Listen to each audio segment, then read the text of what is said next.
Have you heard that saying? It says, even the gods are jealous of the consciousness that incarnates as a human. Yeah, because this is ultimate. This is the ultimate duality, ultimate contrast. If your evolutionary kingdom was on some higher cosmic plane, higher meaning if there wasn't a lot of contrast and duality, you would not appreciate your natural bliss and peace that one would appreciate if they underwent or incarnated into the human evolutionary kingdom, because the contrast is it's just so crazy, man. It's like ultimate. So that's why the gods know that. That's why they say it. They're not like really jealous. See, some people, they take everything literal. They're like, wow, gods aren't jealous. Yeah, I know, but they're trying to convey something. So we're the contemporary consciousness, which is everybody that's here right now. We're in the human evolutionary kingdom, and we're going through the ranks on that level. I don't know if I went the right way. So I want to establish that. Now we have to look at this, and I understand this is a stage. I did it too. It's part of the seasons we got to pass through. This is the negative side of the non-dual. When you start learning about non-dualism too early, the mind takes it. Then it starts asking silly questions like, yeah, but everything's a concept. God's a concept, and the masters are a concept, and everything's a concept.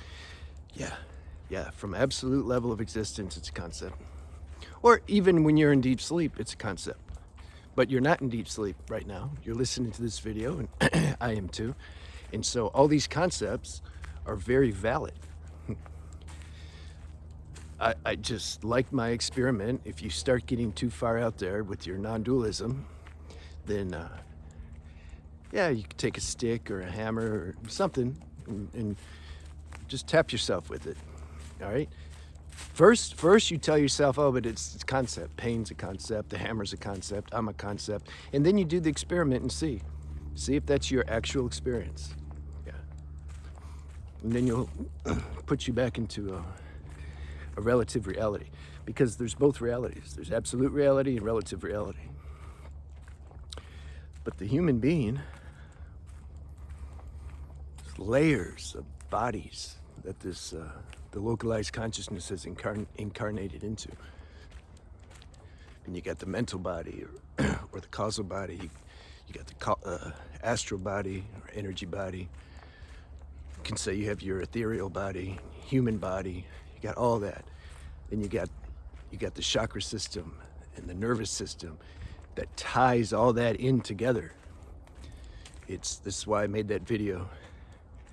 That this is the ultimate cosmic 3D video game, because the way that we're connected, the way that the consciousness has connected itself to these bodies via the nervous system, and so it's like we have all these nadis, all these nerve channels, and so we feel these sensations. The consciousness is incarnated into these bodies, which means it feels itself as the bodies, which means the bodies are subject to pain.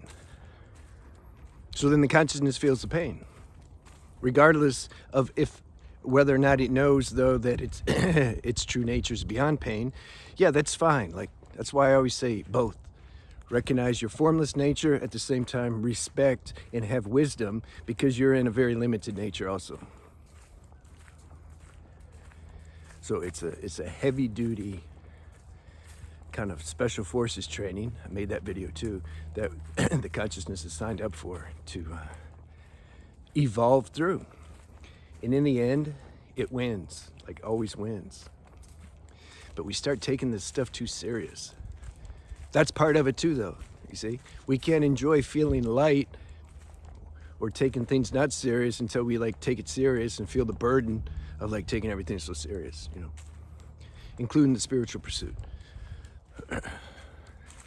Sure, on relative level, spirituality, see, that's a concept, pointing to something. What does it mean, spirituality? Recognizing your true nature while you're still housed in a very limited form, because your true nature is cut off from our actual realization and experience.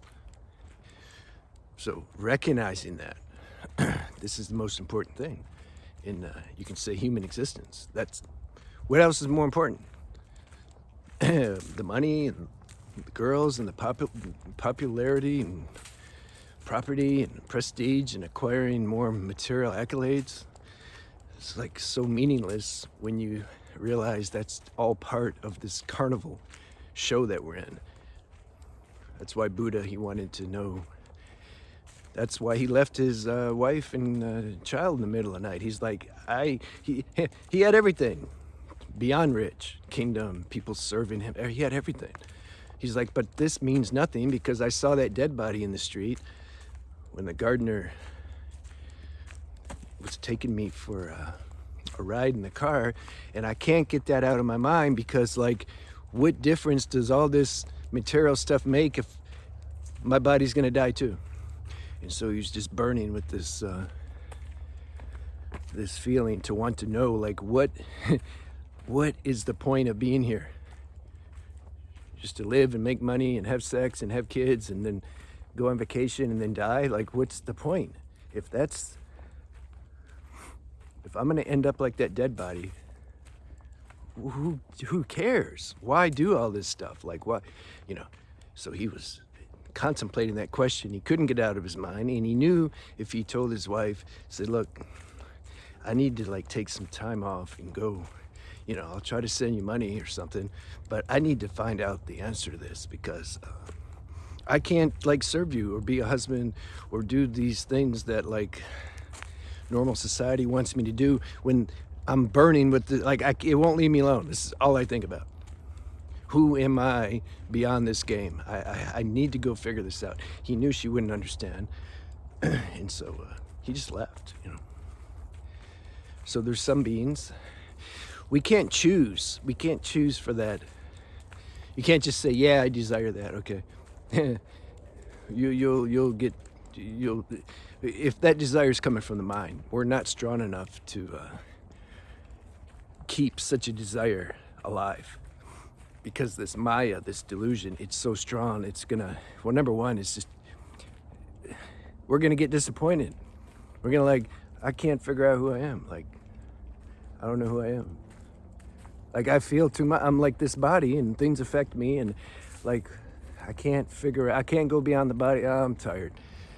Okay, there's a nice girl. Oh, I feel good around her. Yeah, I'm just gonna do that.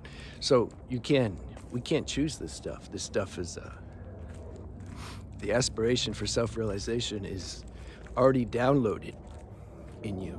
It's a matter of that waking up in you, and it wakes up more and more and more. So you be where you're at, and you pursue whatever level you're at of trying to wake up more.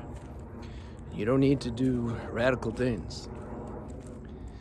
You're gonna drive fast yourself, you know, to death, and then God's gonna save you, and be proud. Wow, you really, I appreciate your intestinal fortitude. Yeah, it doesn't work. The opposite will happen. You'll kill yourself, and God will say, why are you so stupid? You'd, like, destroyed your body. No, I was, like, trying to find you. Yeah, but that's not the way you find me.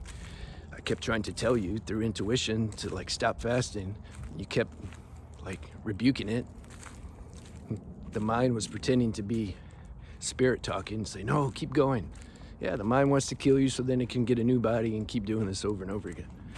So these are all the little things we figure out, you know, as time goes on. And the other thing, a girl left a comment, good one. She said, you know what, like, and I could tell it was true. She says, I don't think I'm higher or lower, and other people, like, I'm done with all that. I'm paraphrasing. She said, I have compassion for myself and others who are wearing this human outfit, period. I said, yeah, leave it like that. That's it. And then if that's your real, if that's true when you say that, you're like, I can't do this. This is too heavy. This is too big, this evolution. is too big for my localized self to do. I can't do it. That's surrender. That's the real surrender. You don't even call it surrender. You notice that the real things that they talk about, like surrender or devotion or realization, when those things actually come true for you in your life in a real way, you don't even feel to use those words. You can, like somebody, you're in a conversation and you have to put words to it, but it's when something's real organic, it's just there it is. You don't even know what it is, you know. So that's a real surrender. But coming to that point is up to grace. You just got to keep going and be cool, you know. And some people say, like, I want this to be my last lifetime. When you're really in a surrender state, you don't care anymore. It's God's business. If this is my last life, if I come back again and he wants me to do something, or okay, whatever. You've like given up because you know you can't do anything. You just cannot control anything. We're under the illusion sometimes that we did something and it turned out this way, and then we think, oh, we controlled it. No. Grace is running the show. It's like being at a group of people being at they're congregated outside, and then they're thinking where to go to dinner, and then one says, let's go to Taco Bell. I missed that place when I was living overseas. I like to get the bean burrito. That's all I get. But and then I take most of the dough off. So then everybody says, okay, let's go to Taco Bell. Then you got somebody show up at the last minute. He says, look, man, let's all go out to dinner. He says, I want to go to Taco Bell. And they're like, yeah, that's where we're going. Well, yeah, you're going because I said, let's go. Oh, yeah, okay, yeah, you're the one that did it. Yeah, I know I did. Okay, cool. This is what it's like. This is what the consciousness lets us take credit for thinking we're doing something. But really, it's running the whole show. So, by grace, we come to realize that and understand that. And we can still appreciate the feeling, the sensation that like we're doing something. Like, wow, I'm making a video and I put it up, and for certain people it seems to help accelerate their awakening and realizations. Oh, I did it because I made the video. So there can be a feeling, because that's part of the whole show. We're supposed to feel all this. Remember, we're plugged in. We're totally plugged in. So yeah, I honor that. I can accept that, and I understand that. I don't take it personal. Even though it feels personal, I don't take it personal. And when people express gratitude, I'm grateful for their gratitude. At the same time, I know I'm not doing anything. That's balance. So that's what I'm trying to say. Okay, I gotta figure out how to get back. I'll see you.